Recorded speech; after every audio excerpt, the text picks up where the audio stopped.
Now let's go out to Pete Hegseth. He's dropping by diners all across America from time to time. Today we've dropped him in Montgomery, Illinois. He's got a microphone. There's a bunch of food behind him. Tell us about the Riverview Diner, Pete. Riverview Diner is fantastic. If you haven't tried it, the trucker skillet and the skirt steak, which I've already had this morning, are fantastic. Great people here in Montgomery. It's outside of Oswego, which is outside of Chicago. A high tax state, as we talked about during the last tax debate. Tell me a little bit, what is your take? This is the home state of Dick Durbin, which you may not love to acknowledge, but he has been in the middle of this debate about where our country goes in a shutdown. What do you make of how the president has handled the high-stakes debate over DACA and the budget? Well, I think he's handled it very well. Quite honestly, I would like to see America and our politicians move towards a budget versus all these CRs. Continuing resolution. Correct. Yeah. Why do you think it is that Washington can't do that at this point? Too much partisan fighting. I mean, we need to move to the middle, find common ground, and work together. But it seems like Chuck Schumer blinked in this instance, right? There was a showdown over, do we shut it down over DACA or not? It appears that President Trump won this one. What are your hopes that he gets out of a future deal on immigration? Well, I do hope that we come up with a comprehensive plan for immigration. The immigration program is broken. We do have, my brother-in-law is here with me, who is from Mexico, who is now a U.S. citizen. We are a nation of immigrants, but we are also a nation of laws, and we need to have people doing this legally. Absolutely. Well said. Thank you, Mike. Appreciate it. Matt, you're in college right now, a freshman, Navy ROTC, which you point out with the Marine option on that, for sure. Yes. As a college student, we've talked a lot about college campuses.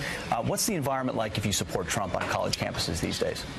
Most colleges, probably not to look down upon. It's, being a Trump supporter on the college campus is kind of like an odd thing, kind of an odd one out. Of course, you get your more conservative campuses, especially in Ohio, I know.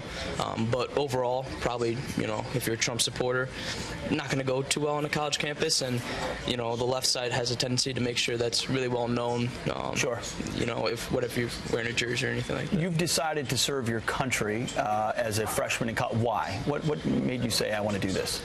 It's really kind of been a dream since I was a young kid. I wanted to initially enlist, and then kind of started looking at the college route too, and ROTC came up, and I've always had such a great respect for people I've served, and will always have it, and I feel like it's just my duty to pay forward for the people that have already risked their lives and put their lives down. There's an American dream for you right there. We're going to move to one more table over here. Jim, how you doing? Doing fine. Good to see you this morning. Good to see you. The president, 1 year in, how do you feel like he's doing? I think he's doing superb so far. I think that. Why? Because of all that the companies and the tax breaks and everything like that people start seeing in their paychecks starting in February, I think it's phenomenal. We've needed it. I'm also for DACA. He's got that laid out. He's wanting it done right, and I'm for it 100%. That we take care of we're a land of laws, and we're a land of immigrants. And so we need to get on the show and get out of this partisanship and get with the program and get down to business and do the budget. That's what the president is banking on, is that if you get past the budget, then you can have an honest conversation about how we fix our immigration system, build the wall without all the budget stuff. We've got a Korean War veteran here who I want to talk to right now, but we don't have enough time. So stick around in the next hour. No, next hour. We're going to get to him. Yeah. Listen, he's a salty guy.